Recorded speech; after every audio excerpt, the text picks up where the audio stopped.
أعوذ بالله من الشيطان الرجيم بسم الله الرحمن الرحيم نحمده ونصلي على رسوله الكريم فأما بعد أعوذ بالله من الشيطان الرجيم بسم الله الرحمن الرحيم. Welcome to the workshop from Ad-Duha Institute online campus, Urdu campus, and with the EFSA. So, Assalamu alaikum rahmatullah, marhaba, welcome, and ahlan wa sahlan. Dear sisters, today we are here to discuss and learn about a very important topic, how we can have the Sakina in our homes. And this is a workshop, so everyone will be attending it as like on the YouTube, and you will be sharing your questions as well. So you can post your questions in the chat box once we will start. So when we learn, what we will learn today is how we can have the Sakina and in our houses, and how we can go with that. How Quran leads us towards this. So I found two very important ayat regarding this topic in the Quran. One is in Surah Rum, ayah number 21, that where Allah subhanahu wa ta'ala has said, وَمِنْ آيَاتِهِ أَنْ خَلَقَ لَكُم مِّنْ أَنفُسِكُمْ أَزْوَاجًا لِتَسْكُنُوا إِلَيْهَا وَجَعَلَ بَيْنَكُم مَّوَدَّةً وَرَحْمَةً إِنَّ فِي ذَلِكَ لَآيَاتٍ لِقَوْمٍ يَتَفَكَّرُونَ. And where Allah subhanahu wa ta'ala is telling us, I will read the translation in Urdu because most of my attendees are the Urdu readers. और इसकी निशानियों में से ये है कि इसने तुम्हारे लिए तुम्हारी ही जिन्स से बीवियां बनाई ताकि तुम इनके पास सुकून हासिल करो और तुम्हारे दरमियान मोहब्बत और रहमत पैदा कर दी. यकीनन इसमें बहुत सी निशानियां हैं इन लोगों के लिए जो गौर व फिक्र करते हैं. So where we see that Allah subhanahu wa ta'ala has given us the idea of a family and what is found in the family. Between a couple, whatever we found, that is actually the atmosphere we see in the family, and where everyone is in comfort, enjoying the comfort of the home, and there is affection. If there is affection among the partners, then there is affection in the family that the children can learn and grow with that. And there should be sincerity that Allah subhanahu wa ta'ala has put among the couples, and that is also what is found in the family. And when the children grow up with these values, they learn it and they practice it through their lives as well. And that also is very important, that they learn that they could be in the comfortable and safe environment. So Allah subhanahu wa ta'ala said in Surah Al-Baqarah, ayah number 187, Hunna libasun lakum wa antum libasun lahun. So the couples, Allah subhanahu wa ta'ala said them that they are libas, the garment for each other. What does the garment do to us? It covers our aura, what we don't need to show other. It shields us and to protect us, and it supports us. That is what the family do for each other. We cover each other for each other. We are all human. We have the shortcomings, but we do support each other in their shortcomings. If my child or my husband, anyone in my family is lacking something, I will cover, I will help them. It's not that I will cover or hide their mistakes. No, I will help them to cover up and grow up as a stronger person. And wherever they become weaker, it is my responsibility to protect them and shield them and support them whenever they are doing something good and they are trying to correct themselves. In all life matters, we do support each other. These are the few points that Allah subhanahu wa ta'ala has taught us in the Quran about our couple and how the families grow. And this is exactly how it should go.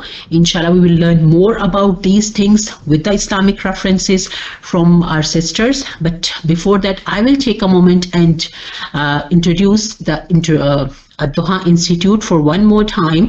What are we offering this semester is that Sira Madni period. We are studying Sira Madni period this semester, and we are also doing Fiqhul Ibadah, where we will learn about the fiqh of Ibadat. And then we are starting our course for Ulumul Hadith and the tafsir, that is ongoing course that we are starting this semester, Surah Rad. You can start anywhere, and subhanallah, Quran will tell you that you are not late. Whenever you start it, you are right on time. So join it today. And how you can join us, you can contact us from Ad-Duha. Email address is adduha.iisu@ignasisters.ca, or you can find us on the website adduhainstitute.com online home. And today's facilitator, I will go to you girls. Today's my facilitators are Sister Nahid and Sister Arij. Sister Nahid is you have seen it on the flyer, and many of you have taken the course with her before, right? So Sister Nahid is actually a clinical psychiatrist, counselor, and she is working with EFSA, and she is a compassionate counseling therapist and an advanced specialist in the grief recovery method.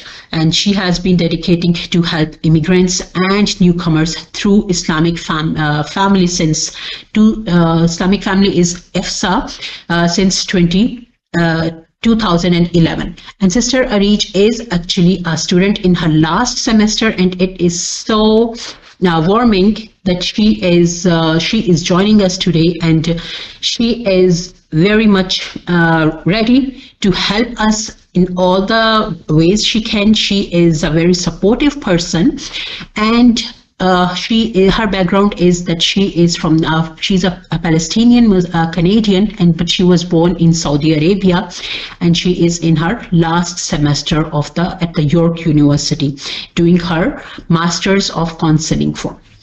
Jazakallah and for listening me, and I will now go to Sister Nahid and Sister Arij. You girls can continue. Jazakallah khair and welcome.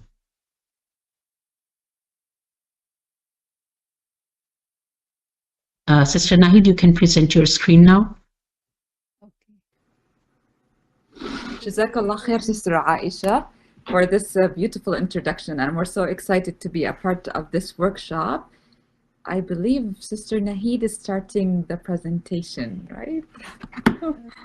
So, Arij, you will be presenting.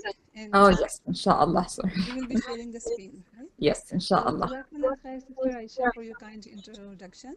Just wanted to correct, I'm not a psychiatrist, I'm a counseling therapist. Okay. And Assalamu alaikum, sisters. I hope you are well and had some time to connect with your family and friends during the winter holidays. And you are still settling into your routines. So the title for today's workshop is Sakina in the Home. This workshop will help parents understand and build loving, confident families using Quranic principles and age-appropriate tools. Next slide, please. So today we are going to talk briefly about the Islamic family programs. Then we'll do setting intention through the tadabbur on Allah subhanahu wa ta'ala's two names. Then we are going to talk about what is Sakina in the home and how we can attain it through Quranic principles that support family harmony, how healthy spouses raise healthy kids, what are simple self-care skills as a parent we can use. And then we will be talking about Hazrat Ali radhiyallahu anha's 777 parenting model.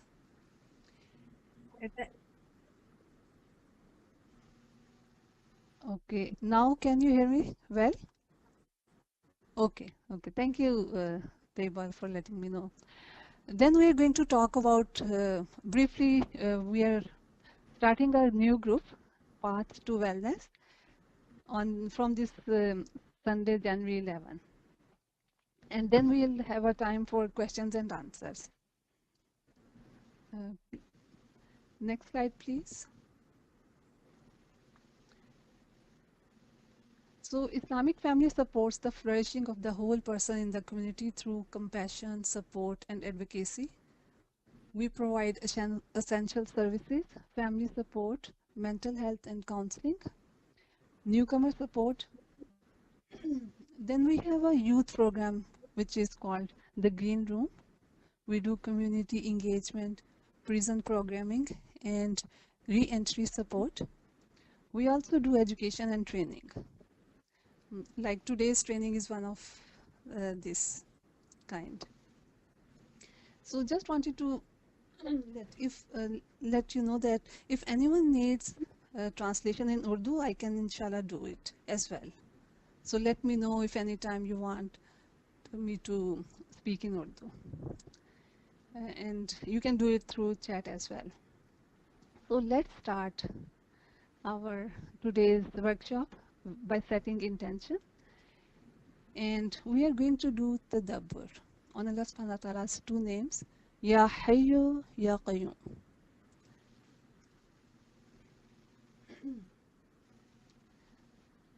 So please make yourselves comfortable in your chairs. And you can keep your eyes open, you can close them however you feel comfortable. So this is not just dhikr, it's an invitation to feel Allah subhanahu wa ta'ala's attributes within our hearts and souls. And make an intention that this moment is only for Allah, who is Ya Hayyu Ya Qayyum. Take a deep breath. Listen to the beating of your heart. Somewhere deep within, a presence resides.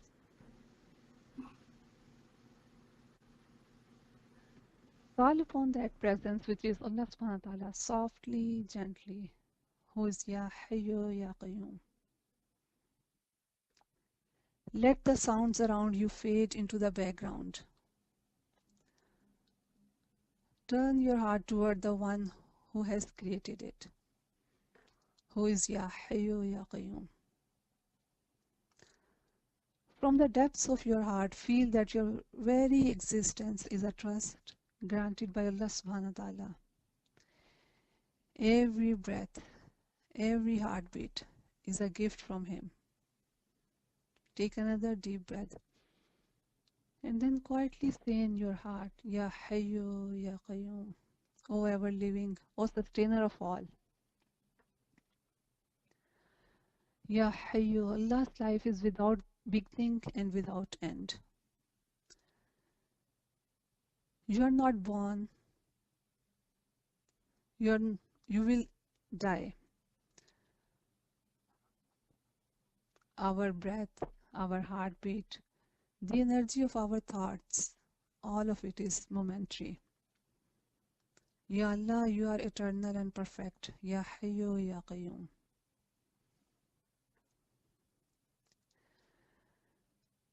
Ya Qayyum, Allah is not only self-sustaining, but He sustains everything. The heavens, the earth, our bodies and souls, our needs and hopes, all held by you, Ya Hayyu Ya Qayyum. Ask yourself, am I trying to hold myself with my own strengths alone? Have I forgotten that the one holding me is Allah subhanahu wa ta'ala?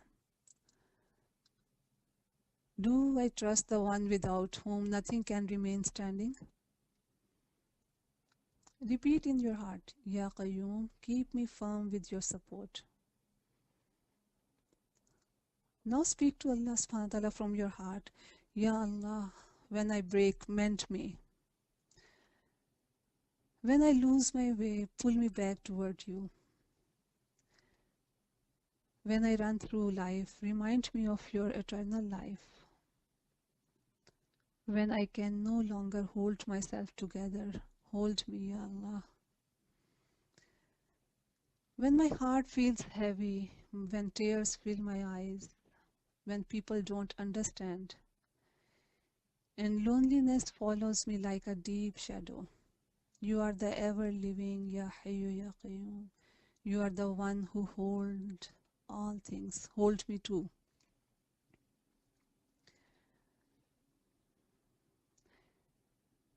Remain silent for a few moments. Just listen. Feel Allah's presence within your heart. Feel yourself wrapped in a nur that never dims and standing upon a support that never breaks. Ya Hayyu Ya Qayyum. Now slowly return,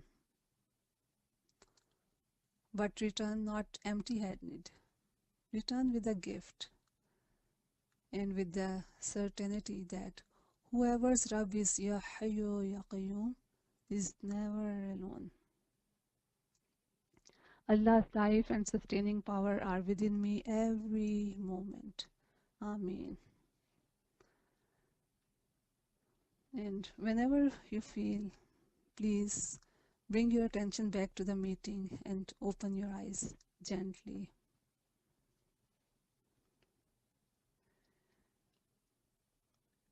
If anyone wants to share in the chat how you feel after this tadabbur, we'll take a minute.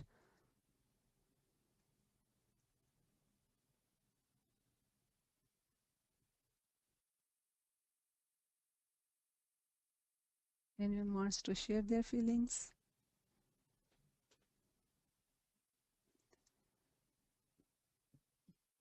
Or even you can do the emotions.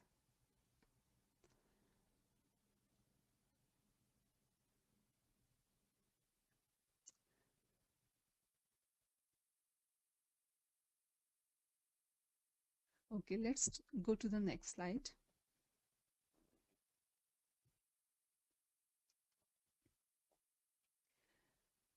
So the purpose of today's training is to learn how important it is for the parents to have a healthy marital relationship.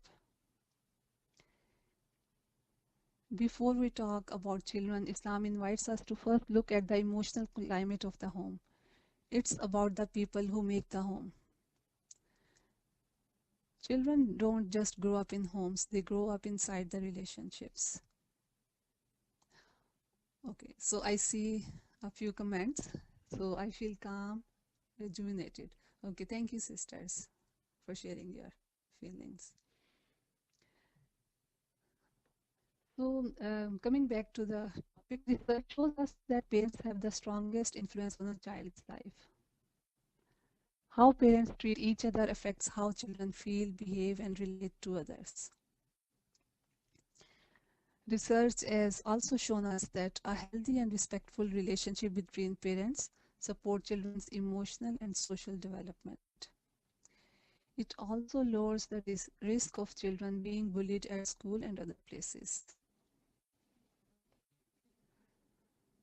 When parents are very stressed, children are more likely to show anxiety, anger, and poor skills. And children do best when parenting is warm, caring, and consistent. Harsh or inconsistent parenting increases emotional and behavior problems, while positive parenting helps children grow even during the difficult times. Next slide, please. So this is something Sister Aisha has already talked, so I'll just briefly go through it, just as a refresher. Let's be curious that who are healthy spouses in Islam. In Surah Baqarah, ayat number 187, Allah subhanahu wa ta'ala is saying they are a garment for you and you are a garment for them. And as Sister Aisha said that a garment protects, comforts, beautifies, and covers flaws. Similarly, in a marriage, spouses protect each other emotionally, physically, and spiritually. They create a safe space where each can feel secure. And likewise, spouses provide comfort to each other in times of stress, sadness, or worry. Their presence brings peace to each other's heart. Sisters, please let me know if I'm going very fast. I can slow down my pace as well. And then a garment also beautifies this. It enhances appearance. In marriage, spouses bring out the best in each other, encouraging kindness, mercy, and personal growth. And as Sister Aisha said, that it covers flaws as well. It covers imperfections. In the same way, spouses overlook minor faults, forgive mistakes. Okay, thank you, Sister Shazia, for letting me know that my pace is fine. Okay, thank you. A garment covers imperfections. In the same way, spouses overlook minor faults, forgive mistakes, and focus on each other's strengths, protecting dignity and trust. So this verse teaches us that marriage is a mutual care, protection, and support. Each spouse becomes a source of safety, comfort, and dignity for the other spouse. And when we, okay, I will try. When we live this way, our home becomes a place of sakina, mercy, and emotional security for ourselves and for our children. Sister Aisha, it's better now? Okay, thank you. And then, yeah, next slide, please.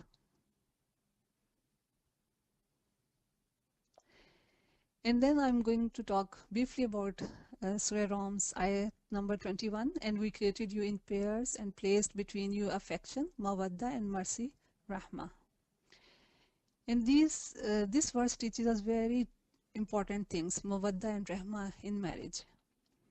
Mawadda is the love we show every day through kind words, warmth, hugs, and simply being present with each other. It softens the home. Rahmah is compassion, mercy, being gentle and forgiving when mistakes happen, when stress is high or when conflict arises. A marriage works best when both are present.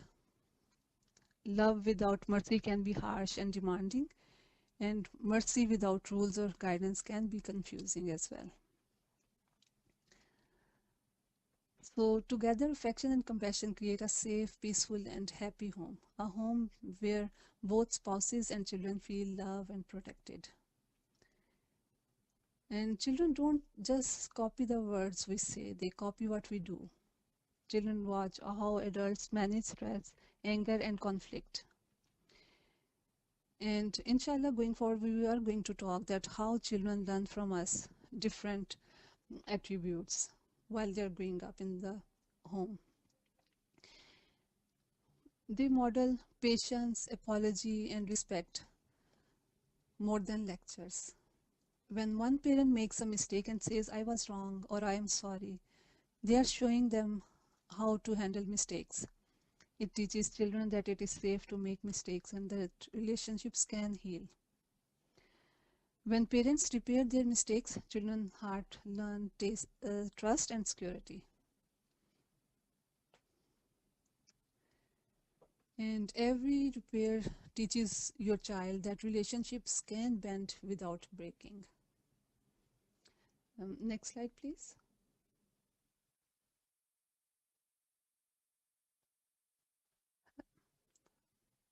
Next slide, please, Sister Rich.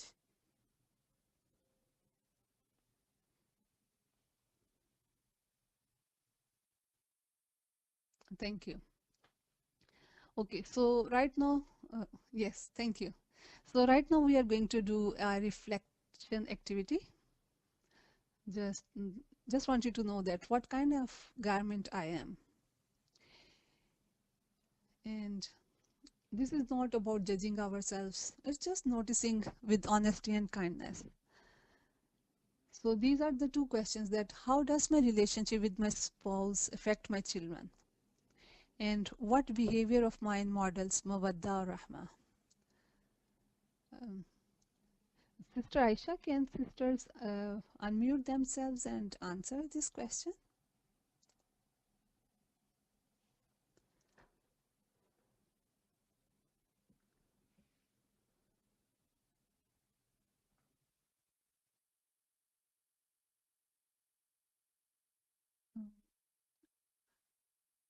Okay, so what will suggest that can you please share through chat briefly, maybe in a word or short sentence to answer these questions.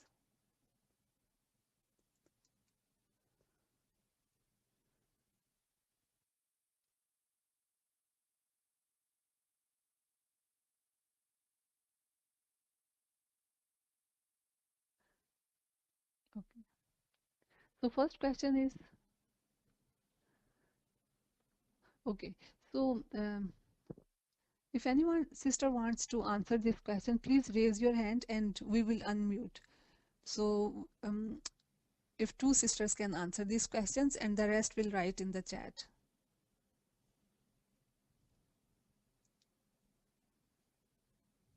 Yeah, okay. So Sister Shagufta is saying respect each other and giving space affect kids. MashaAllah. Hmm.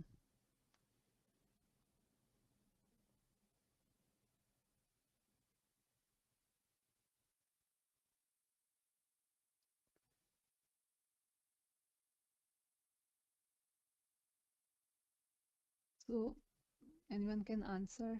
How does my relationship with my spouse affect my children?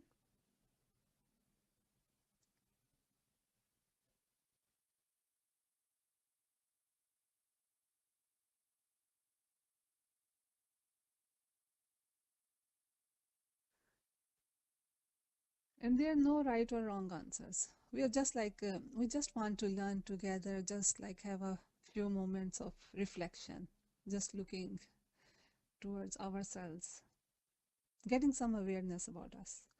Okay, so they feel happy and sad and fear. Okay, mashallah. Hmm.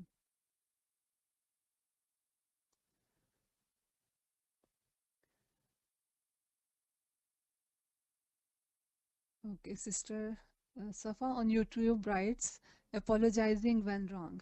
Oh, mashallah. Hmm.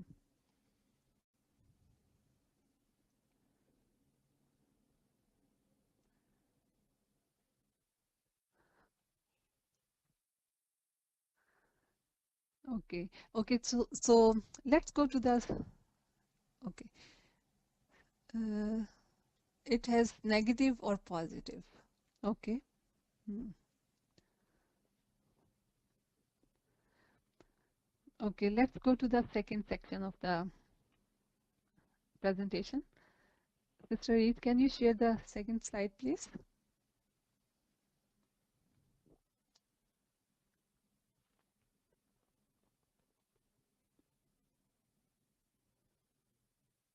Okay, so marital conflicts increase behavior problems.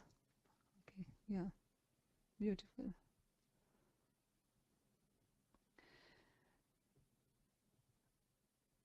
So now we wanted to talk about that, how healthy spouses raise healthy kids. First, we came to know that why it Sister is. Nahid, we can't see the screen, and the screen is being shared. I can read one from the YouTube. There is one comment on the YouTube. Somebody is saying, if we respect each other as spouse, then kids definitely give the same respect to us as parents and between siblings. Oh, okay, okay. Thank you very much, Mr. Aisha, for explaining that it is from YouTube. Okay. Yes. Okay, so everyone see the second presentation, healthy spouses raise healthy kids? Yes, we can see it now, but please expand it to the full screen. Okay.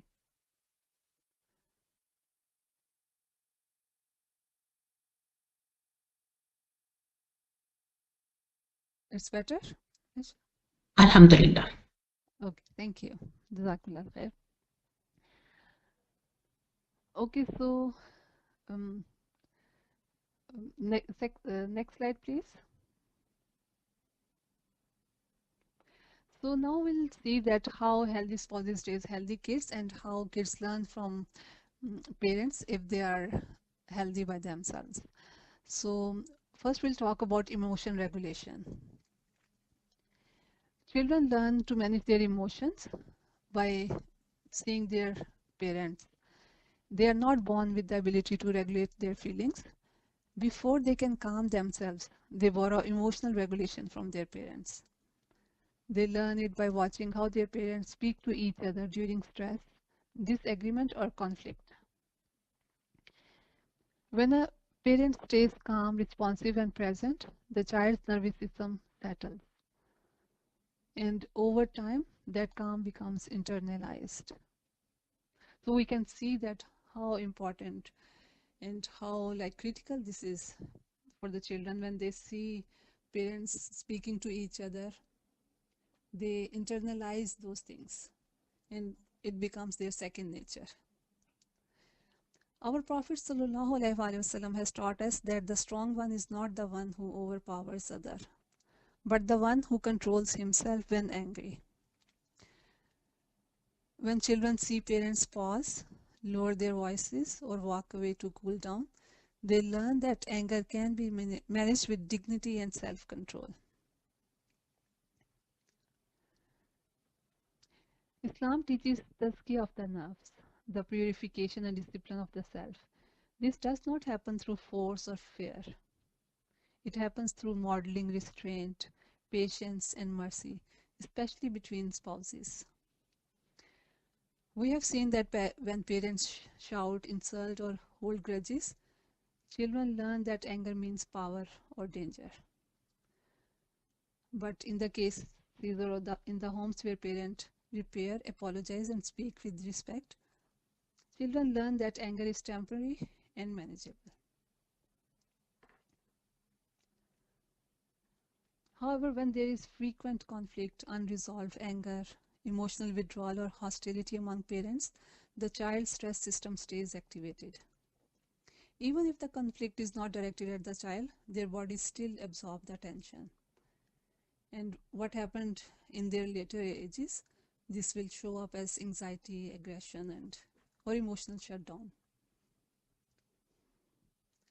So children like mirrors, and you can see your reflection in them.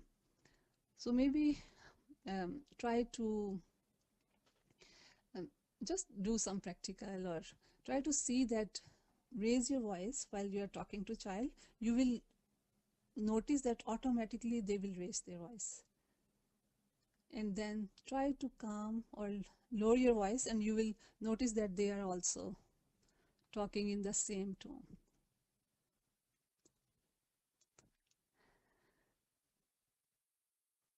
So just wanted to briefly talk about a client. She told me that her daughter speaks very loudly and not listening to her, and like very hyper. So I asked her to do the same exercise with her daughter. So in the next session when she came, she said that, yes, I feel that she's like a mirror. Because at one time I was speaking loudly, she was also speaking loudly.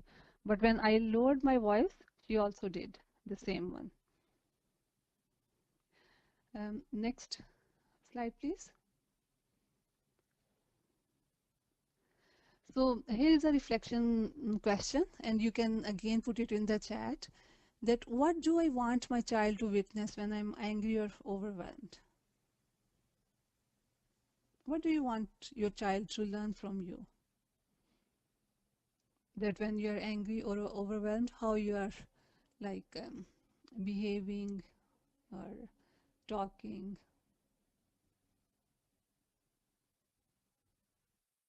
Just write in a word or a short phrase.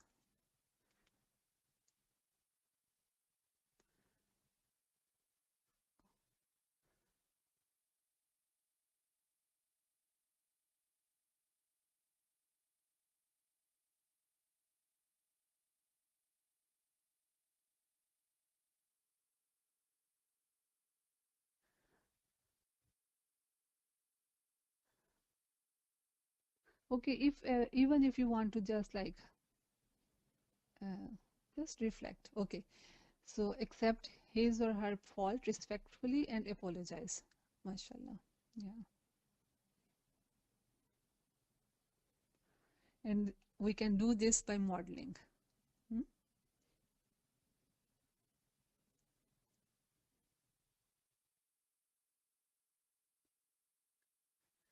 Okay, we'll go to the next slide.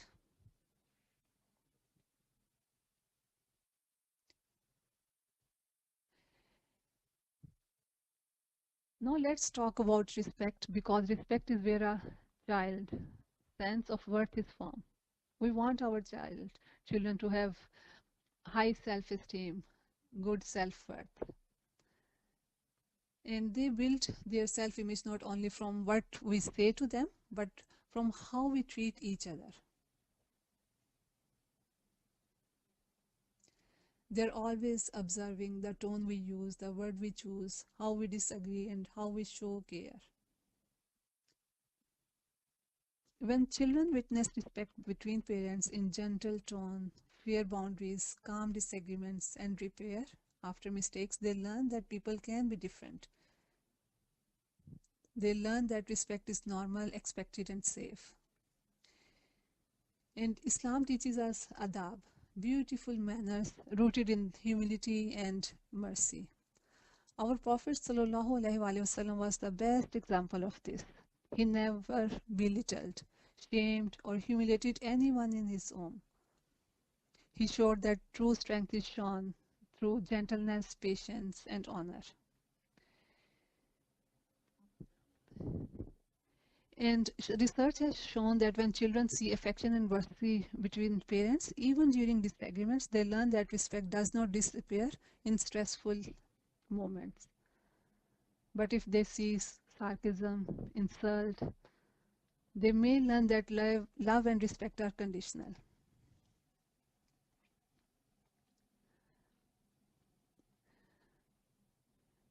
A child raised in an atmosphere of respect learns their own worth without arrogance and without fear. They begin to think, I deserve respect and I must give respect to others.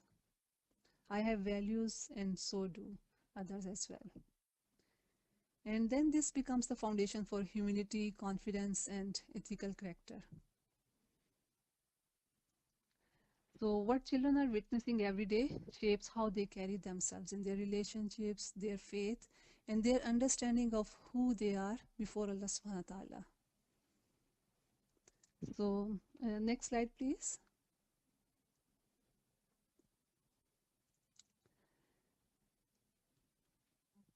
So let's take just one quiet minute to reflect. And think about this question. What kind of respectful behavior do I want my child to witness and learn in our home?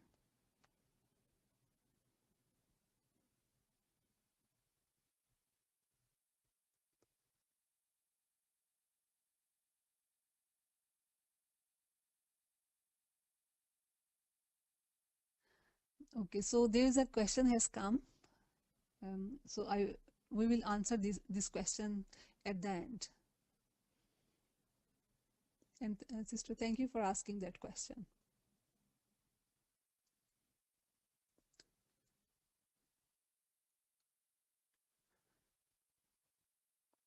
Okay, calmness, respect, yes. So you want to see calmness and respect in your child's behavior. Beautiful. What else we want to see in our children when they're witnessing and learning from us?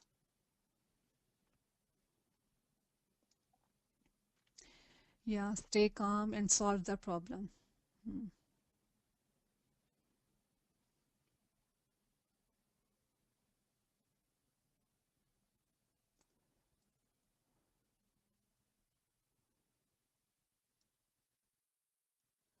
Okay, so we'll go to the next topic.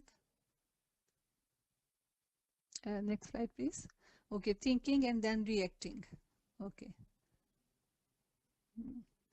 So, okay, validation. Yeah.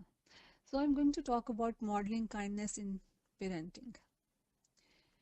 And when parents intentionally show kindness to one another, saying a gentle word, expressing gratitude, or simply listening, children see mercy in action. One of the most important lessons they absorb is when parents speak with kindness, patience, and respect, that even during disagreements, children learn that love and care can coexist with boundaries and correction. They see that relationships are based on mutual dignity, not fear or control. And modeling kindness helps children develop empathy, emotional regulation, and secure attachment. Islam teaches us mawadda and rahma, love and mercy, as the foundation of marital and family life. Our Prophet ﷺ modeled patience, gentleness, and respect in his household. He corrected mistakes with wisdom, forgave freely, and spoke in ways that honored the dignity of others. By practicing kindness in front of our children, we are teaching them the same values Allah subhanahu wa ta'ala has teaches us and our Prophet sallallahu alaihi wasallam has teaches us: compassion, mercy, patience, and respect. And every act of kindness becomes a lasting lesson for the heart and mind of our children. So again, we are going to do a reflective activity. Next slide, please. So when my child watches me interact with my spouse, how much patience, kindness, and gentle words do they see?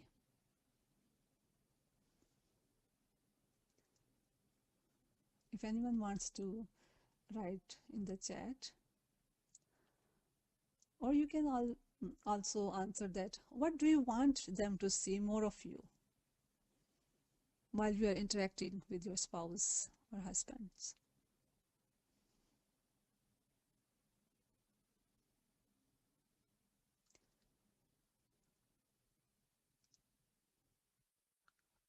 We'll take a minute here.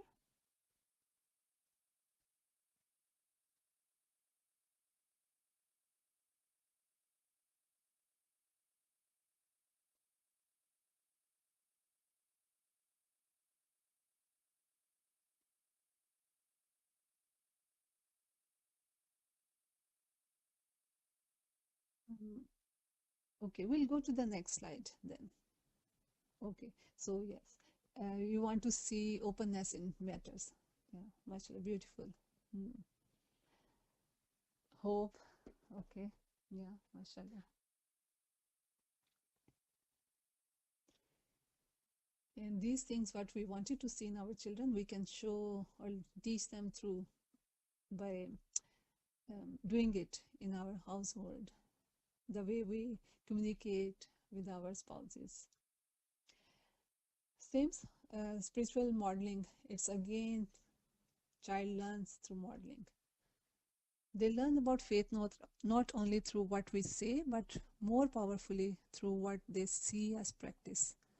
They absorb the attitudes, behaviors, and habits and values of their parents, and these shape their understanding of Allah subhanahu wa ta'ala, themselves, and the world. So children need meaning and consistency to feel secure. When they witness parents turning to Allah subhanahu wa ta'ala during stress, making dua, performing salah with focus, or showing gratitude, their nervous system learns calmness, trust, and hope. They understand that faith is a source of strength, not fear. And Islam teaches us that the home is a place where fitra, the natural disposition towards Allah subhanahu wa ta'ala, can flourish. We have seen that parents who embody patience, mercy, gratitude, and regular worship create an environment where children feel spiritually safe and inspired. This is not about imposing rules or forcing rituals, but about living faith in a visible, loving way. For example, when parents pray calmly, give charity, or turn to Allah subhanahu wa ta'ala in moments of challenges, children witness that faith is practical, compassionate, and grounding. They learn that worship is connected to daily life, that mistakes can be forgiven, and that reliance on Allah subhanahu wa ta'ala is natural and sustaining.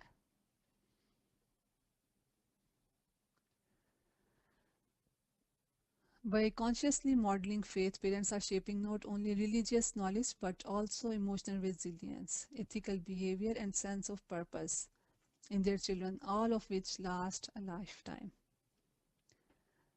Again, we'll do a reflection activity.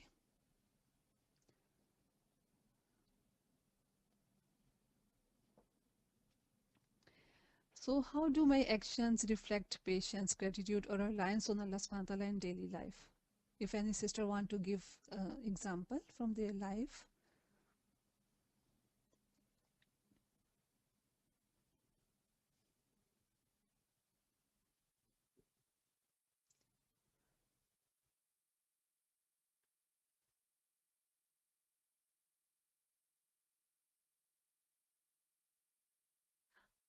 How do you see your actions reflect patience, gratitude, or reliance on Allah subhanahu wa ta'ala in daily life?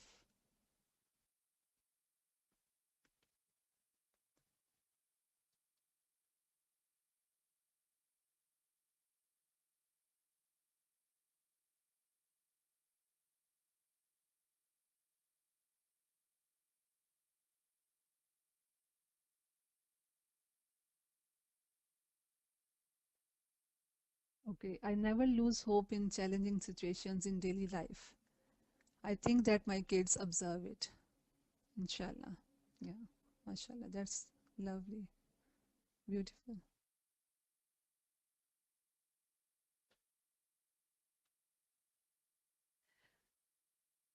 So we'll pause here.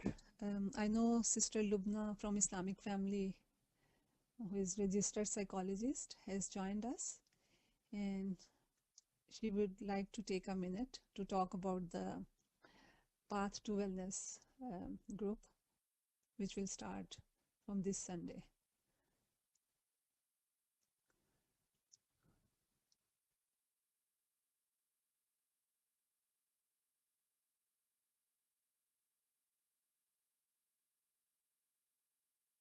Sister Reach, can you bring the um, post the poster from the Path to Wellness? It's in the last slide. So Lubna can talk about it briefly.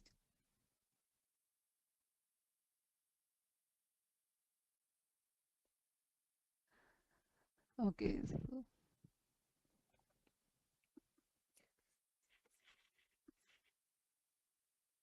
Assalamu alaikum, everyone.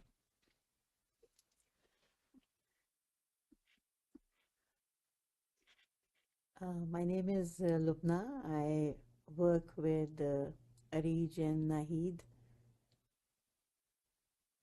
and by profession, I'm a registered psychologist. So, we are hoping to offer a cognitive behavior group, which will run for about 8 weeks.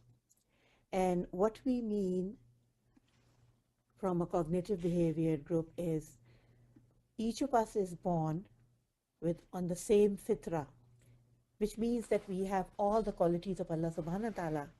But as we interact with our environment, our loved ones, the kind of parenting we receive, and other experiences that we have, shapes our personality and moves us away from our fitra and develops a specific traits to our personality. And often what may happen is that we develop certain ways of thinking styles.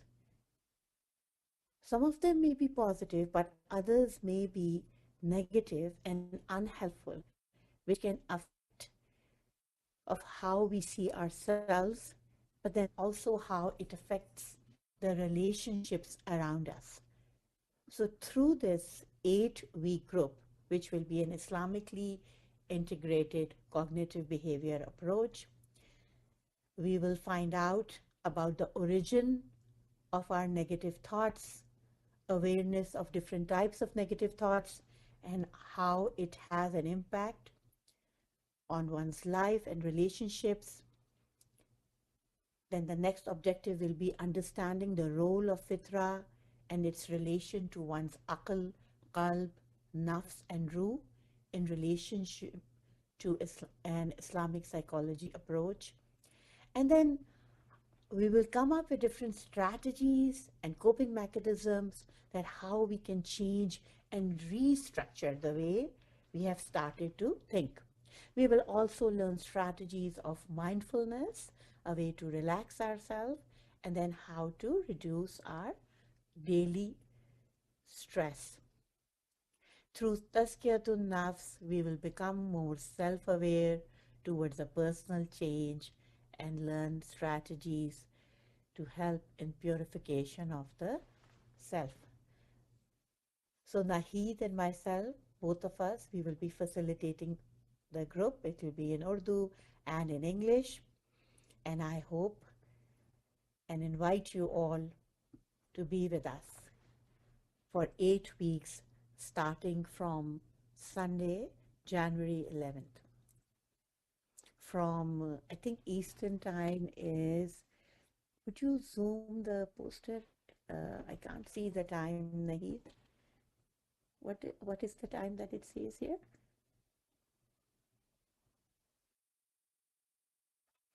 It will be from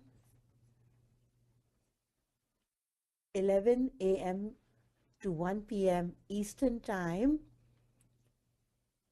and 9 a.m. to 11 a.m. Mountain time. Because it's an 8-week group, we want to finish before Ramadan starts. There will be 2 weeks where the class is offered twice in a week. One will be offered on January 19th and the other one on February 2nd from 4 p.m. to 6 p.m. So I look forward to seeing you all there. Does anyone have any questions before I finish about the group?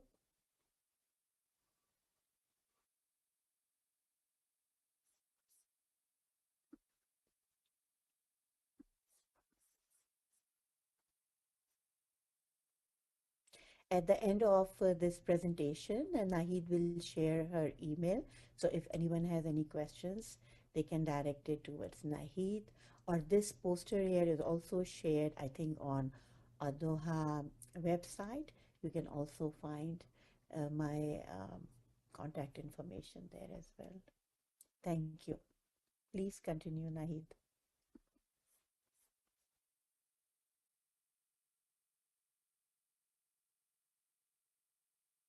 Thank you, Lubna. Yes, and Sister Sabha has also shared the form to do the registration as well in the chat.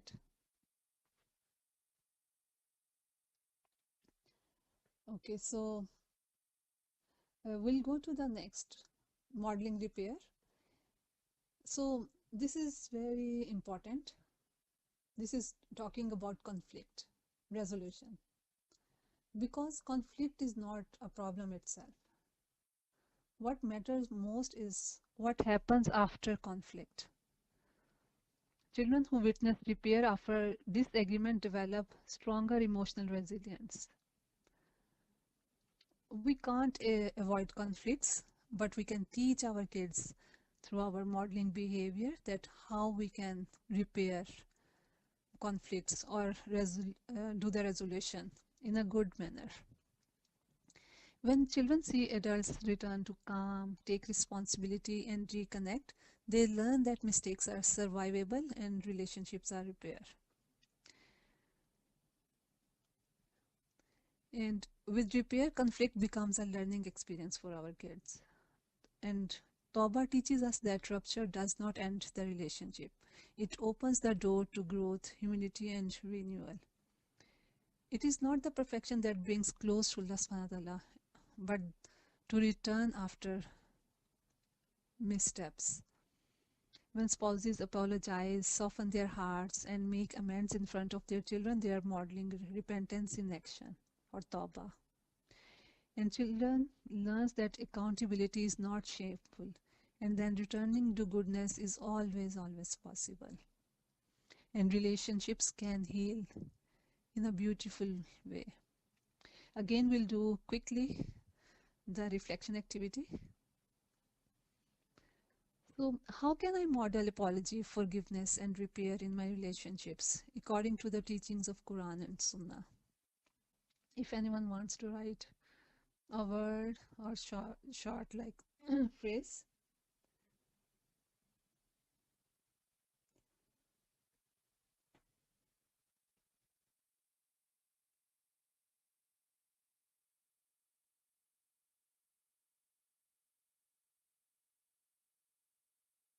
How like we can model apology, forgiveness, and repair in our relationships.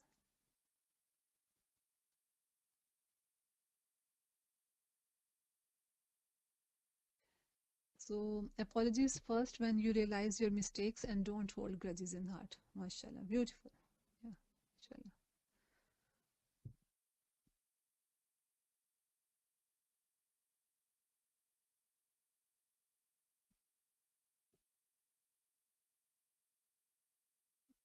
Okay, we can go to the next topic. This is also very, very important. Unified parenting. As the name tells, that it means that both parents present a consistent, fair, and connected approach to raising children. When children see parents in agreement about rules, boundaries, and values, it creates a sense of safety and predictability. Children thrive in environments where expectations are clear. Conflicting messages, like one parent allowing something and the other forbids, can create anxiety, confusion. But when parents are aligned, children learn that rules are reliable, relationships are stable, and boundaries are fair. It's also teaching them boundaries. Parents who act as a team demonstrate ethical behavior, accountability, and emotional security. And children learn that fairness matters, that respect is mutual, and that relationships can be cooperative even in the disagreements. Unifying parenting also models healthy communication and problem solving. When children see parents discuss and resolve differences respectfully, they internalize strategies for managing conflict, regulating emotions, and practicing patience. Unified parenting stabilizes the child's world emotionally, morally, and spiritually, teaching them trust, fairness, and cooperative problem solving. We have seen that when parents are aligned, fair, and emotionally regulated together, children don't need to choose sides. Their energy can go towards growth, learning, and character, not towards survival. Next slide, please. We are going to do again reflective activity. So what steps do I have to take to make sure that children see me and my spouse aligned in rules, boundaries, and values? If any sister wants to write a word or a short phrase.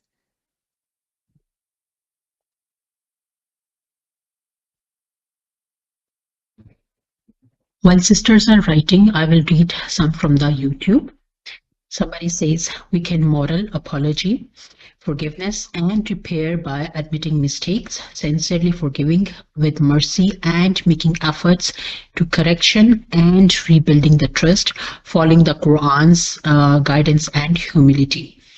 And another comment is saying that apologize first when you realize your mistake and don't hold grudges in heart. MashaAllah.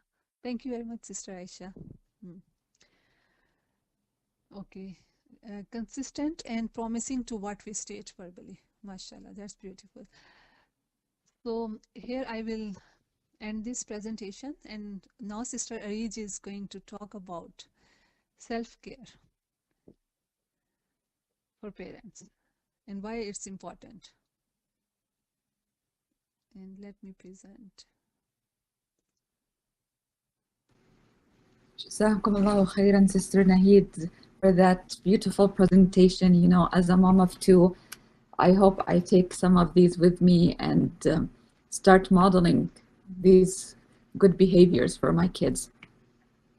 So after exploring how healthy spouses build a strong foundation and how that directly nurtures our children, I want you to pause and ask, how do I also take care of myself? It's the question we so often forget. We pour from our cups into our partners, into our children's, into our home, until one day we look inside and find it's empty, and an empty cup has nothing left to give. Next slide, please. The Prophet Muhammad, peace be upon him, taught us, your body has a right over you. This is a sacred duty. We cannot give what we do not have. We cannot model peace if we are depleted. We cannot foster Sakina in our homes if our own hearts are restless. So starting your day with intention and ending it with gratitude is the way to start. Next slide, please. Let's look at why, as parents, we need self-care. Think about it. When we are stressed, anxious, or emotionally flooded, that's dysregulation. Our nervous system is on high alert, and in that state, it is nearly impossible to calm a toddler's tantrum, to patiently guide a teenager, or to sit for a bedtime story. With a peaceful presence, our children's nervous systems mirror our own. Our calm becomes their calm. But first, we must find the calm within us. When we ignore this need, the outcome is often burnout. And burnout has a face in our homes. It can show up as irritability, snapping over small spills, or it goes into guilt, that heavy feeling after we've reacted instead of responded. And over time, it can create an emotional distance, a sense of just going through the emotions because the emotional reserves are simply gone. So self-care isn't a modern luxury, it is a necessity. It's a practical step we take to move from beyond a dysregulated, burned out parent to becoming the grounded, present force our children need us to be. Next slide, please. Now, let's make this real. Self-care isn't just a bubble bath or a single day off, though those can be part of it. It's a holistic system of maintenance for the entire self that Allah has entrusted to you.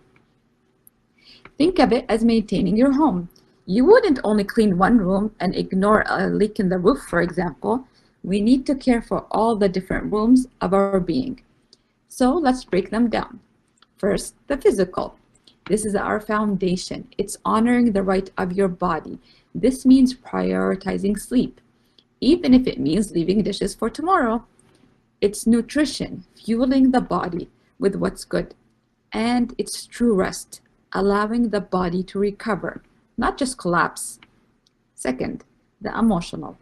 Where does your heart go? This is about creating and leaning on support systems, trusted friends, family, or a community circle where you can be you, not just mom and dad. It's expressing feelings in healthy ways instead of letting them simmer until they boil over at home. Third, the mental. This is about managing the load. It's setting boundaries, saying no to protect your yes. It's time management, intentionally planning for your priorities, not just reacting to the day's demands. And most vital, the spiritual. This is our core, our connection to the source of all Sakina. It's the dua from the heart, the dhikr that recenters us in the car or in the kitchen, and the mindful salah, striving for those moments of true presence and conversation with Allah. And finally, the relational, specifically with our spouses. A healthy, nourishing connection here is a form of self-care. It's healthy communication, checking in, sharing the load, and remembering you're a team. These types aren't separate, they're interconnected. A tired body weakens your patience.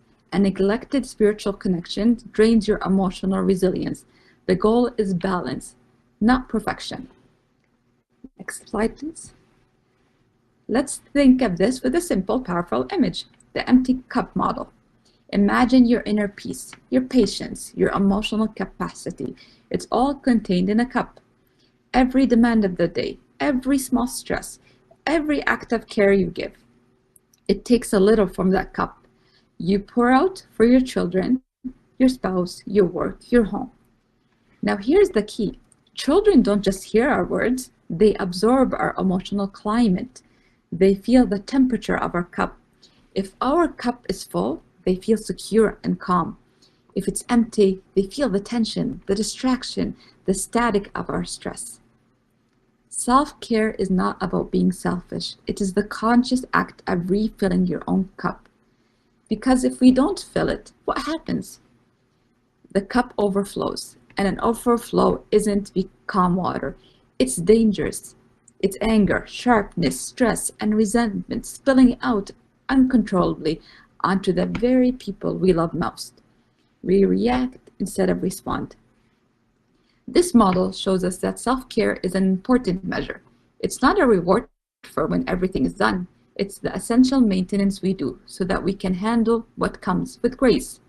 By refilling our own cup regularly, we ensure that what pours out to our children is our love, our presence, and the very Sakina we are trying to cultivate. Next slide, please. Now, let's move from why to how. This is about practical tools, small intentional acts that become your lifeline for refilling that cup. These aren't grand gestures requiring hours of time. They are the art of weaving restoration into the fabric of your day. The 5-minute pause. Before you react, before you transition from one chaotic task to the next, pause. Set a timer if you need to. 5 minutes to just breathe, look out the window, sip water mindfully. It's a circuit breaker for stress. It's the space between the trigger and your response. Tag teaming with your spouse. This one's a game changer. You are a team. Proactively plan for handoffs. I've got the bedtime routine. You take 30 minutes for yourself. It's a system that prevents both cups from being empty at the same time and models beautiful cooperation for children. Third, the sacred no. One of the most powerful tools in self-care is saying no to unnecessary pressure. This means the extra commitment that drains you, the social expectation that burdens you, the internal voice telling you to do more. Saying no to that pressure is saying a firm, loving yes to the peace of your home and family. And last one, micro self-care. These are the tiny refills. It's the cup of tea you actually sit down to drink while it's still hot. It's a dhikr walk, just 5 minutes around the block, remembering Allah with each step. It's one line in a journal before bed. It's turning a daily chore into a mindful act of worship, for example, cooking. These moments add up. They are the steady drops that refill the cup. These tools are your way of honoring the rights of your body, mind, and soul. They are how you stop the overflow of anger and start nurturing a climate of calm. Next slide, please. This final slide is an activity, a quiet moment for you to create a personal self-care plan. It's a simple 3-question roadmap to start turning intention into action. Please, if you would like to share it in the comment section, do so, but I want you to really think about this. First, let's identify the drain. Take a moment to honestly ask yourself, what drains me most? Is it the morning rush? Is it the constant noise? The mental load of managing everything? Pinpointing the primary drain is the first step to building a dam against it. Second, discover the source of your replenishment. What brings you joy?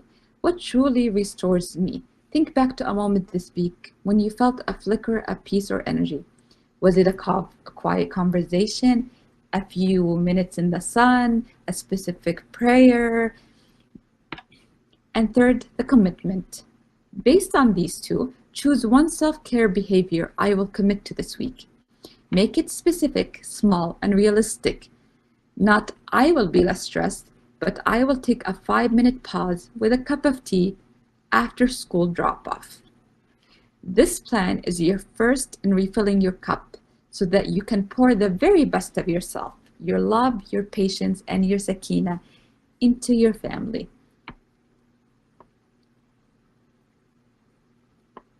I would love to, if somebody, would love to share what drains them, what restores them.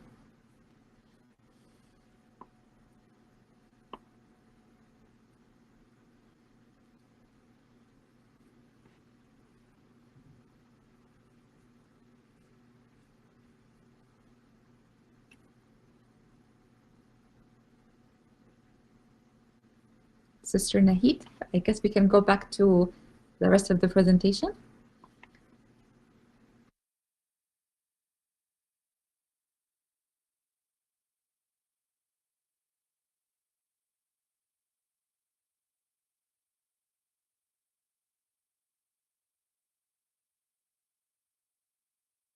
Oh, okay, so thank you, Sister Age, mashallah. That was very eye-opener. Hmm? So I'm going to talk about the Hazrat Ali. Sister Nahid, there is no presentation on the screen, please. Okay, so Mr. Eid is going to Okay. start the presentation.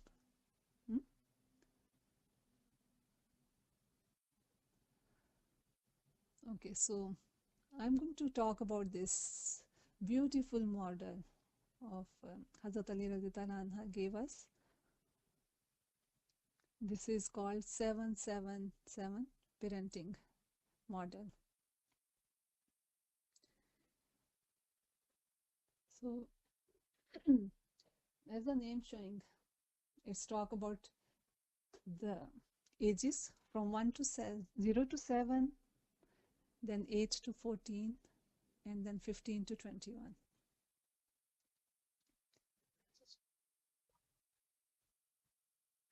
Okay, can you hear me now? Can you hear me now? Is it better? Sorry?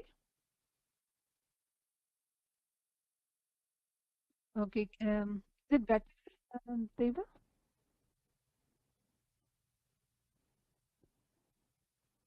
Hello? Okay, so can you hear me now?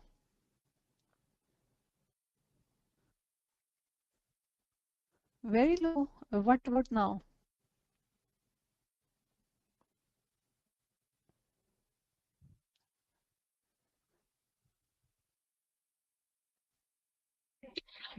Sister Nahid, just try to be a little louder. It's Okay. better, but it's Okay, not what really about now? I loud. am speaking very loud. Can you hear me better? Just bring it a little closer to your face. Okay. That Better? is little better. That is better, but keep it here, okay? Because when you're speaking in the flow, it gets very hard to hear. Okay, okay. Inshallah, I will try. Thank you very much for Jazakallah. reminding me. Okay, so I know that there are a lot of mothers attending this session. So you know that parenting is one of the world's most beautiful, sacred, important, but very complex job. Of course, it's very rewarding, but comes with a unique set of challenges. And we always wanted to do the right thing as a parent. And we know that no parent is perfect. So very important to remind yourself that you are not alone in your parenting journey. So Hazrat Ali Radhiyallahu Anha's model of parenting says that play with them for the first 7 years, teach them for the next 7 years, and befriend them for the last 7 years. This is such a beautiful model which merges Islamic wisdom with developmental psychology for nurturing emotionally, spiritually, and mentally strong individuals. So phase 1 is ages 0 to 7. In the first 7 years of life, a child's primary need is love, safety, affection, and bonding. They learn through imitation and relationship. So our goal is here to build a very strong connection with our children. This is the foundation, the base from which our relationship will grow. If we have make this foundation like a rock solid, inshallah the remaining years will be much easier. But if this foundation forms poorly, the next years will be more challenging. At this age, the children watch closely. They imitate tone, gestures, emotional responses, and pattern of behavior. We know that a home where parents are speaking Urdu, children will speak Urdu. They are not going to speak English because they are learning it from their parents. They imitate, they learn, they hear, and then they try to talk. So that's why modeling matters more than explaining. And this phase calls for more connection than correction. And it really needs more presence than perfection, and less talking, but more modeling. And discipline at this age is most effective when it comes through routines and consistency, not anger or fear. For example, routines like bedtime, meal time, playtime. It helps children feel safe and reduce power struggles. So, if anyone wants to write in the chat that how it will look like in your daily life, that what are the different examples, how we can do this with our children who are from 0 to 7 years old.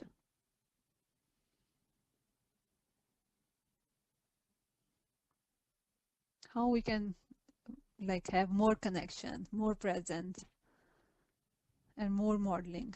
What are the different ways?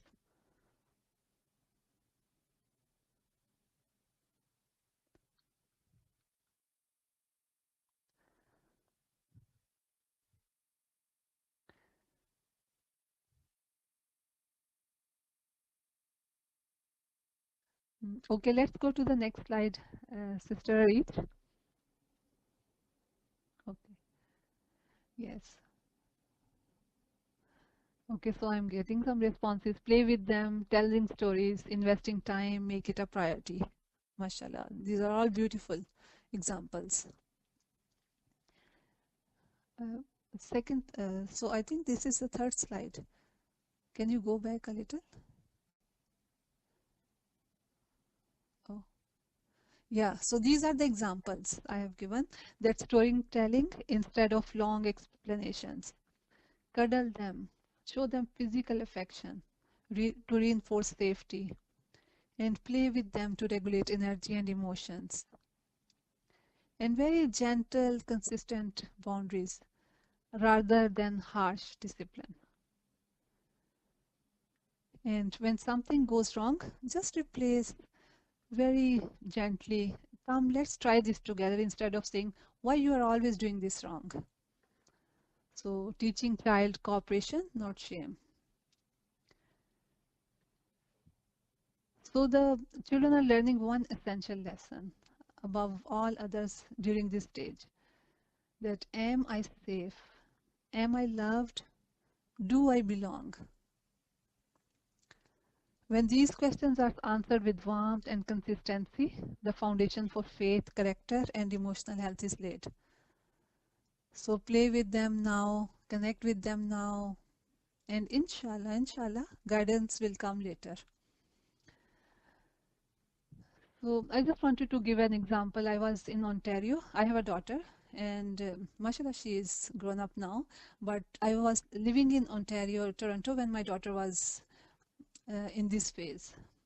So I attended a parenting program, The Incredible Years, which is an evidence-based parenting program.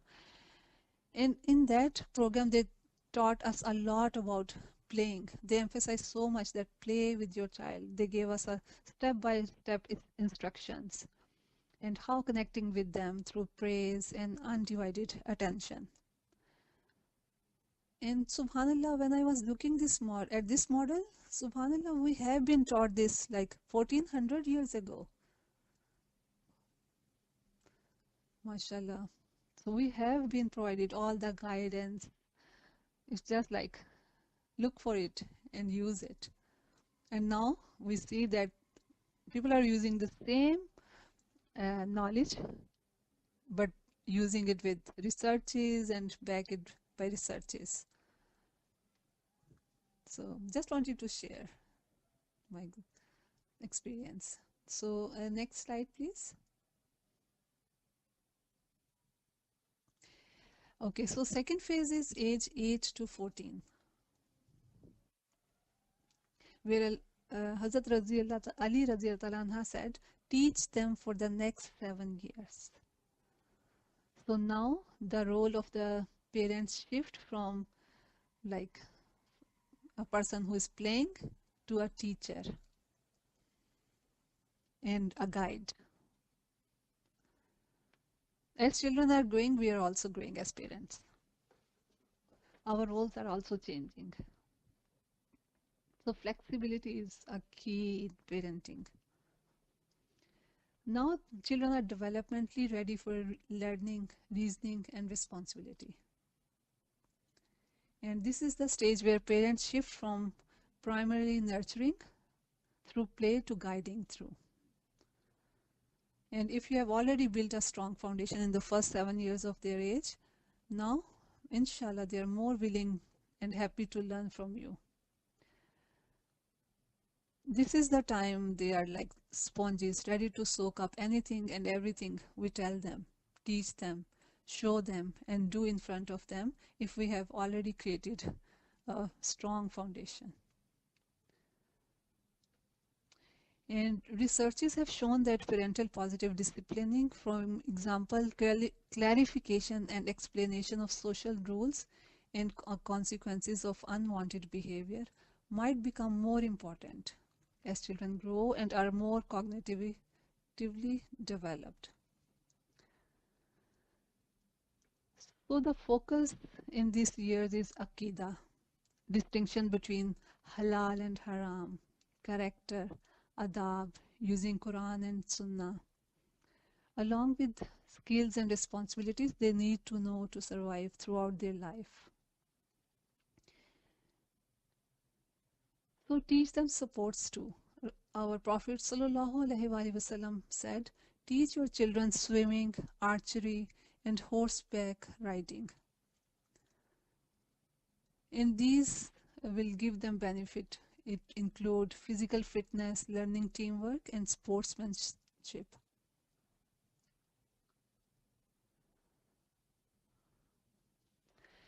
Children at this age begin to understand cause and effect. They can reflect, ask questions, and engage with logic. This makes it ideal time to explain the why behind values, rules, and expectations.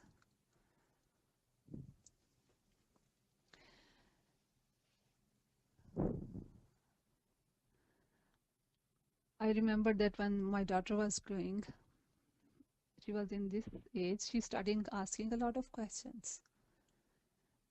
And as I'm raised in Pakistan, I had some questions while I was being raised there, but I didn't ask those questions and didn't get the answers. So when my daughter was asking these questions to me, for which I did not have answers, I told her, I first praised them for asking very thoughtful questions, letting her know that I didn't know the answer, but I will check and let her know, instead of like just giving her answer without which might be wrong. And it's okay to tell the children that I'm not sure about the answer and I'm not perfect.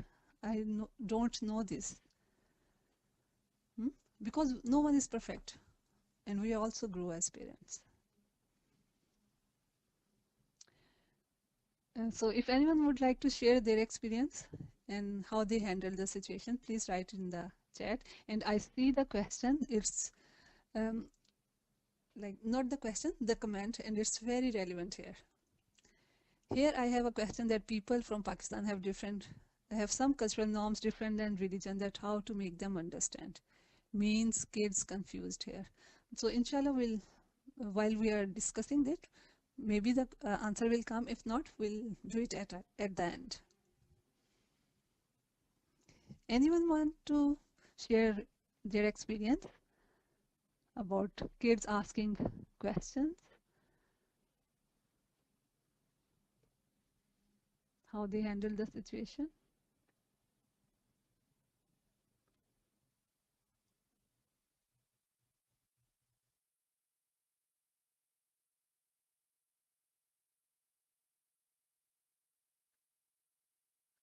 Let's take a minute.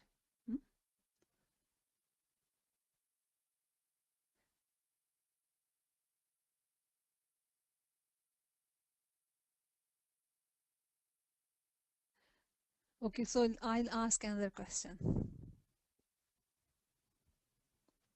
If anyone would like to write about how teaching looks in practice at this stage. That what are the different examples that how we can teach our kids in this stage.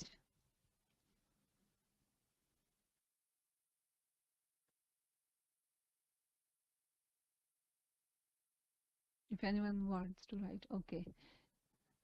So yeah, so I try to answer them that just respect those people who have these thoughts, even though it's not correct in your point of view. Okay, mashallah, beautiful. Mashallah.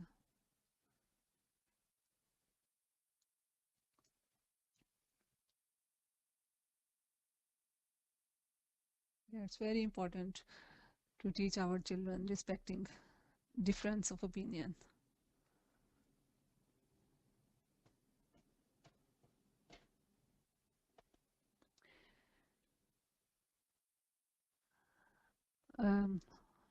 Okay, so we'll go to the next slide, Sister Arij.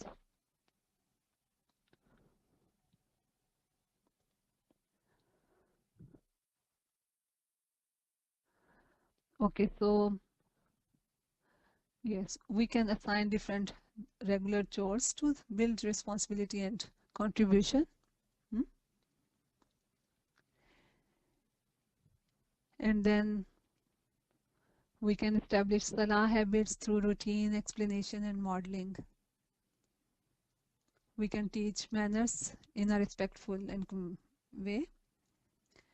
And then we can develop emotional literacy, helping children name feelings, manage frustration, and communicate needs.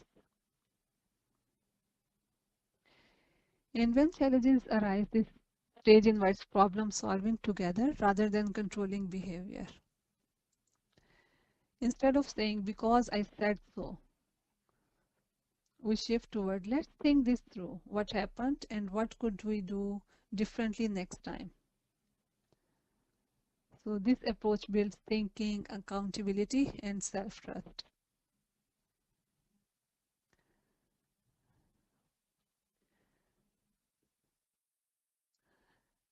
So when parents teach with patience, logic, and consistency, children grow in competence without fear and in discipline without shame. And this stage prepares them not just to obey rules, but to carry values into the next stage of life with confidence and understanding. So we'll go to the next screen slide here.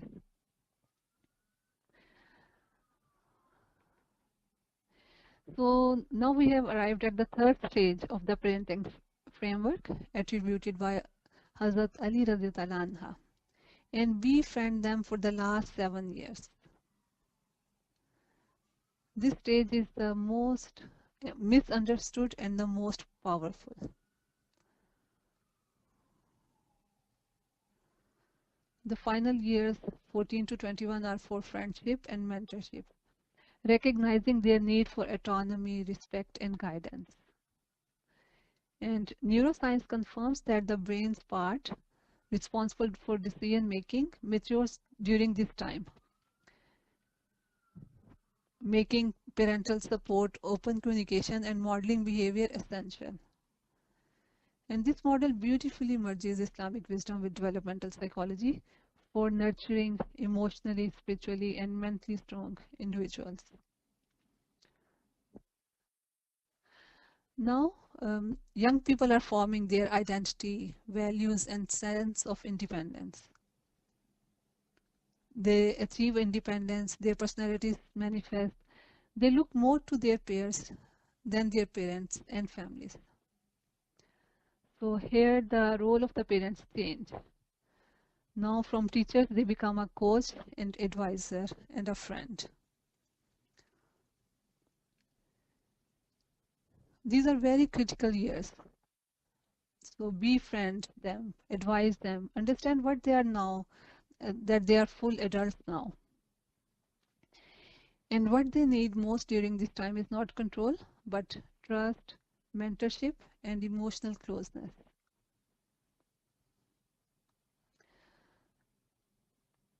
So a coach does not run the game for the player. They observe, support, guide, and help reflect.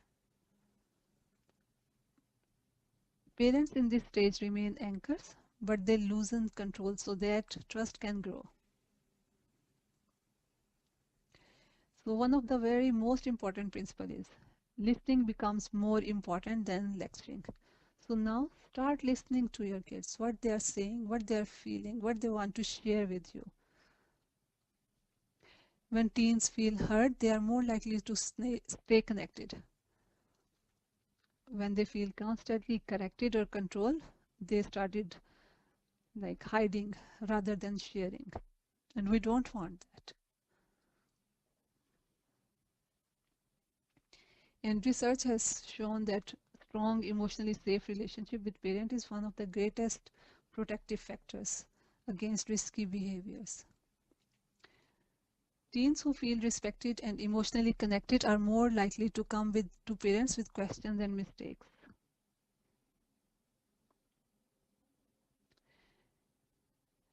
Next slide, please. And they think through the consequences.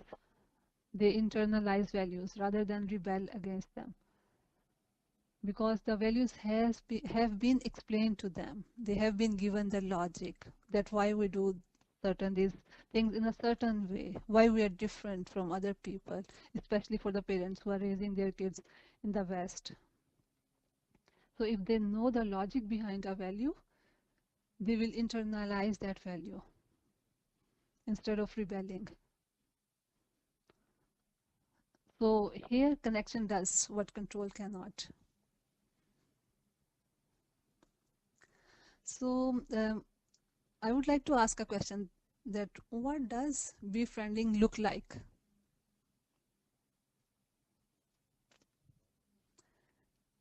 Would anyone like to write in chat that how befriending look like?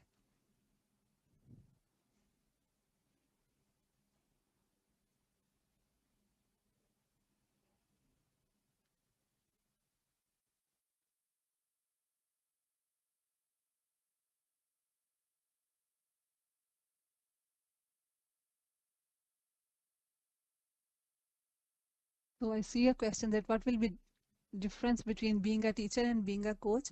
Inshallah, we'll answer it. I'm just in the last or second last slide. So if anyone can tell me what does befriending means?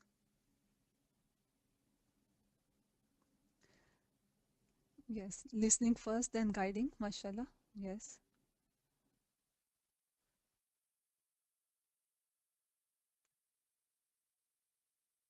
Yes, give them impressions. They are equally heard. Mashallah, beautiful. Yeah.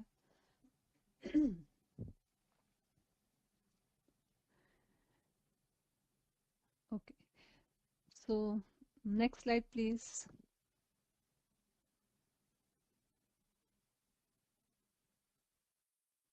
Yeah. So befriending does not mean removing boundaries or becoming permissive. It means changing how influence is offered. And examples include like weekly check-ins that are consistent and non-judgmental. Walk together, drive or quiet detox. Letting teens express opinions even when you disagree. Just listen to them first. And try to understand them, that from where they are coming. And then asking curious questions instead of giving immediate advice. Instead of forcing decisions, parents guide gently, offering perspective while honoring autonomy. Like, for example, help me understand how you are thinking about this rather than you are making a mistake. Yes, so no judgmental behavior from parents. Yeah, mashallah, beautiful. So here our goal is not obedience, it's connection. When parents lead with trust, presence, and humility, young people remain emotionally anchored to the family and to their faith. This stage asks for parents to walk beside their children, not in front of them, trusting that the foundation built in earlier years will now guide the ways.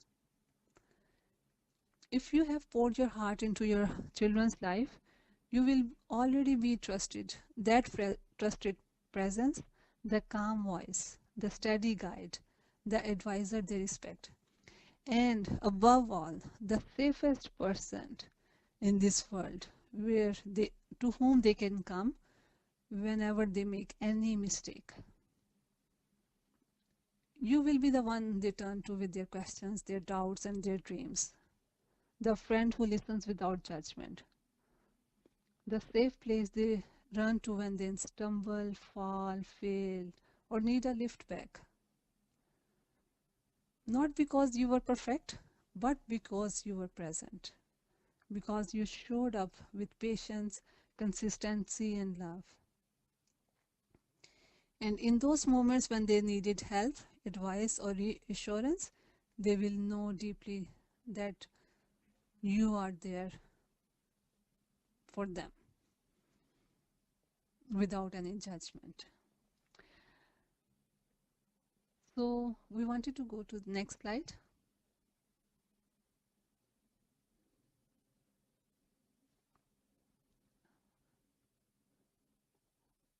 Okay.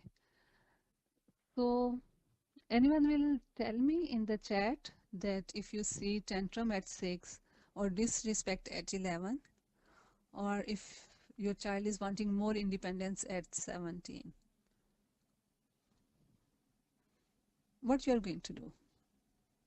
For example, you will like and yeah, for example, if tantrum at 6, what age stage is that? Well, what child needs from you? How you interact with them? So if they are disrespecting at 11, which phase they are? Okay, yes, calmly. And if your child is wanting more independence at 17, how you are going to approach it? I know there are a lot of questions, just like focus on anyone and just write a, okay. Okay, so I'm just looking at the time and we want to give some time for the questions also. And we have seen some questions have already been asked. So this is an exercise you can do in at your own pace.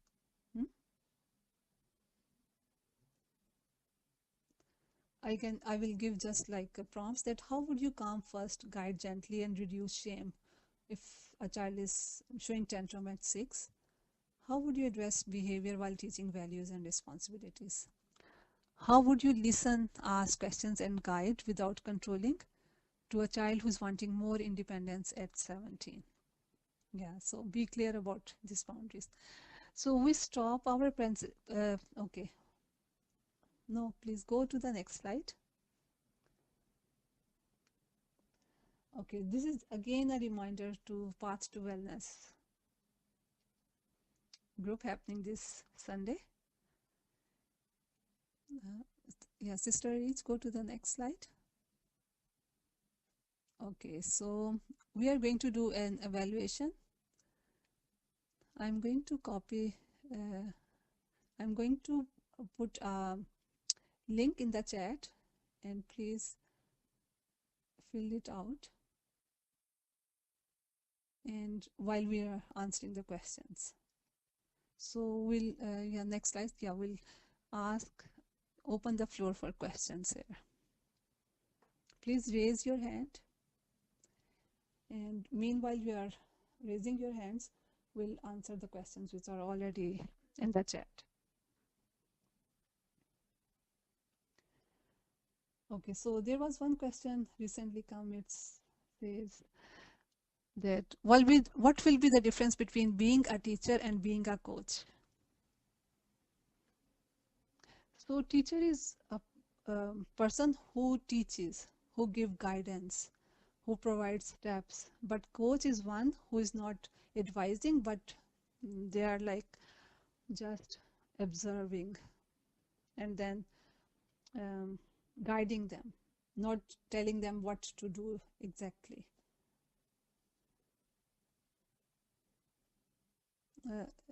Sister Shazia, did it answer? Is it clear that how teacher and coach is different?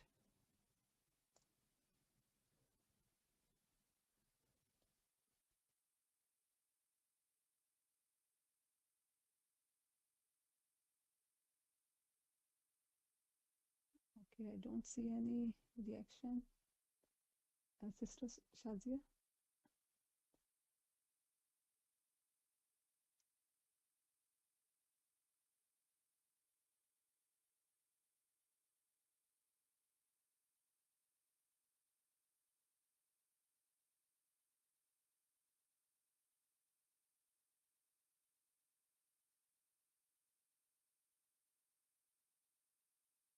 Okay.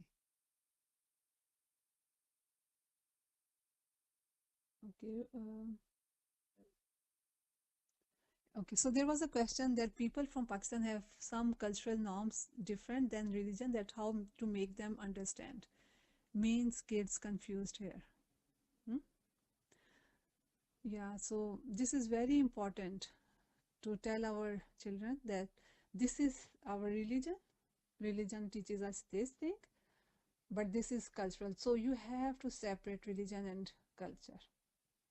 It's very important. Otherwise, you are right, they will become confused that our religion is saying this, but this is something we are seeing in our culture. So very important to make a distinction between what Islam says, what our religion says, and what we are seeing in our culture.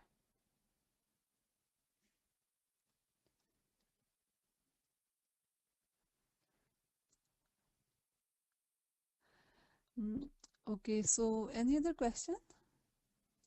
Sister Aisha, did you see any other question?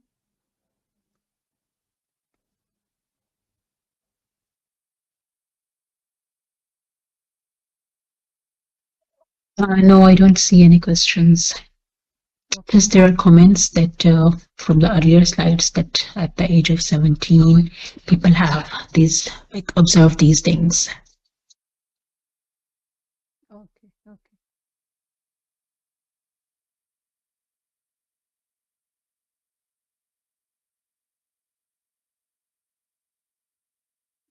So we are here for 10 more minutes.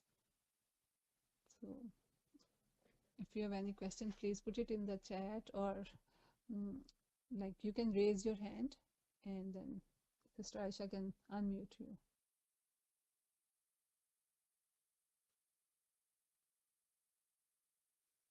There is one comment kind of question on the YouTube. Someone is saying, can you talk on kids from 6 to 11? 6 to 11?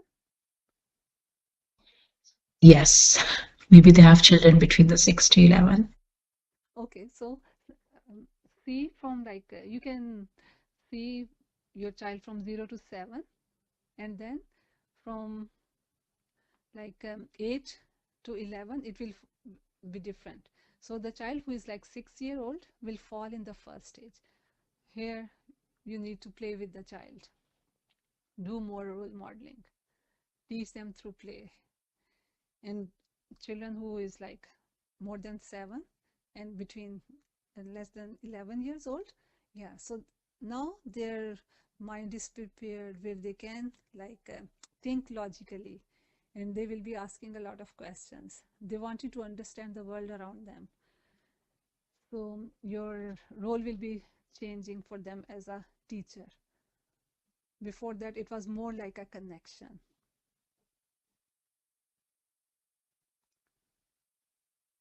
So what I'm understanding from you is that we cannot treat each same group in the same way.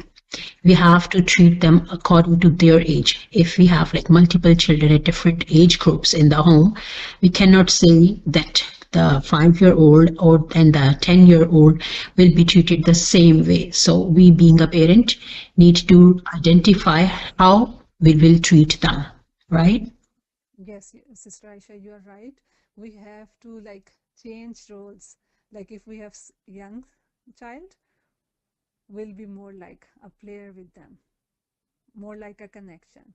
But if we have like older kid, who is in different stage, then our role will change.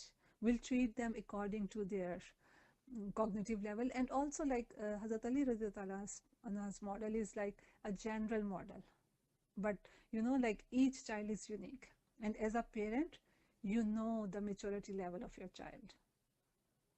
So Sister Nahi, there is yes, sorry, please. there is one more question in the chat box.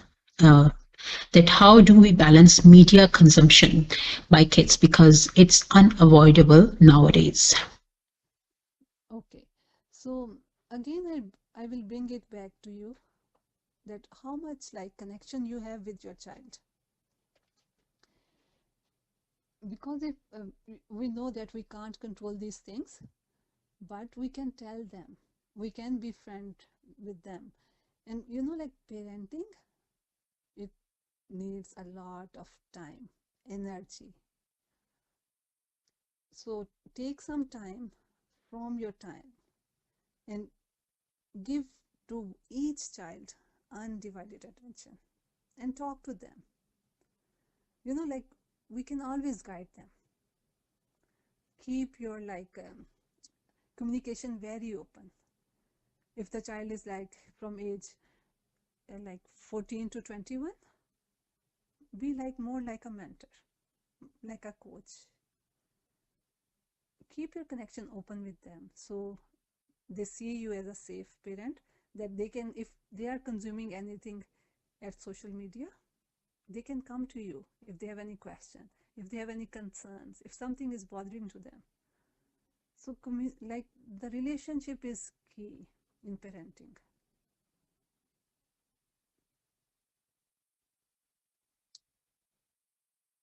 So this is something like I think is the best thing, is to have very open communication. Be the safe person where the child can come to you.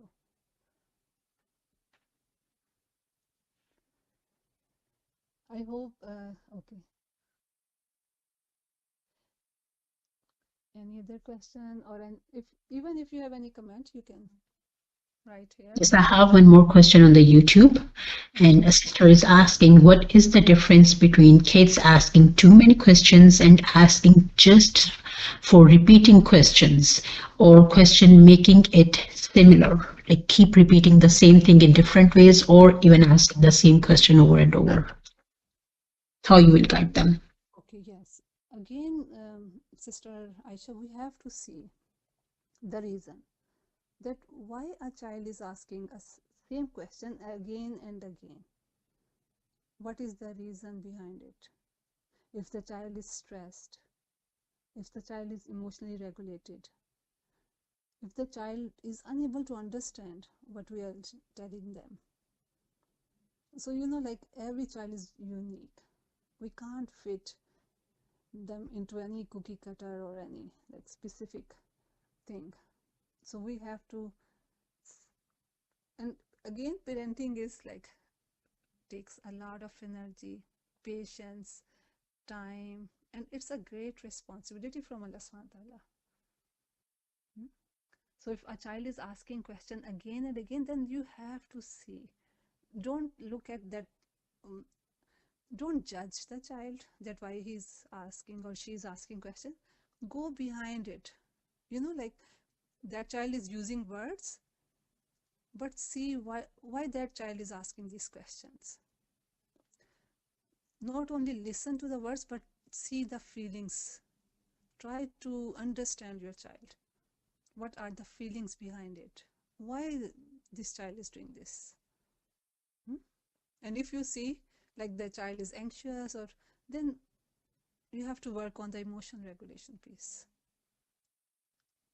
But if you see that child is trying to annoying you, then you have to address that, letting that child know that I have answered this question to the best of my ability. Again, like it's mashallah, mashallah. It's a beautiful like amana, but also very um, like complicated. And we have to use our reasoning. We have to use our like own judgment. not judgment in the wrong sense, but seeing that why a child is asking this question again and again. I hope this answer.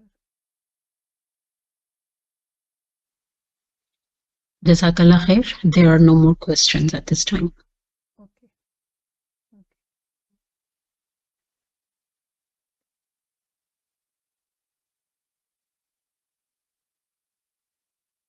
Sister Nahid, I was going to ask you to keep the previous slide where you had the flyer so we could remind sisters to join and register. Okay, so the flyer. Okay, Sister, Yes. can you bring that? Yes. Yes. Jazakallah khair, Sister Nahid and Sister Reach, for the beautiful presentation, for the beautiful workshop. We learned a lot of things and we did make many points as well. Many of the questions were answered. And sisters, if you have any more questions, you can send us the questions and our facilitators will be more than happy to help you with the questions, whatever answers we can help you with. And one more reminder, all the registrations are open at Ad-Duha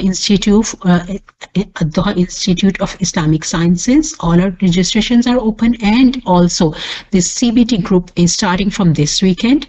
So to get the most benefit of it, is the best way is to start from the very first session. So register now. I have shared the registration link in the FCC chat box, and we will send it in the groups again today, inshallah. So Jazakallah khair for everyone for the time and being patient, and especially our sisters from the EFSA. We are very, very obliged and very happy to have you girls here. Jazakallah khair. I will end the session with the dua. A'udhu billahi minash shaitanir rajim. Bismillahir rahmanir rahim. Wal asr innal insana lafi khusr illa alladhina amanu wa amilu salihati wa tawasaw bil haqqi wa tawasaw bis sabr. Subhanakallahumma wa bihamdik nashhadu an la ilaha illa anta nastaghfiruka wa natubu ilayk. صلى الله تعالى رسول خير خلقه محمد وآله أصحابه أجمعين برحمتك يا أرحم الراحمين. جزاك الله خير. السلام عليكم ورحمة الله وبركاته.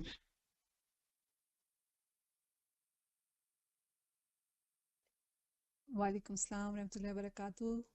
Jazakumullah khair for all the sisters for sharing and also staying till the end. And Sister Aisha, thank you very much for providing us this opportunity. Lovely to be here. Okay, take good care of yourself. Okay, Allah Hafiz. Jazakumullah khair, everybody. Thank you very much for this beautiful opportunity, Sister Aisha. Thank you for introducing us, and inshallah we get to collaborate more often. Inshallah. Goodbye.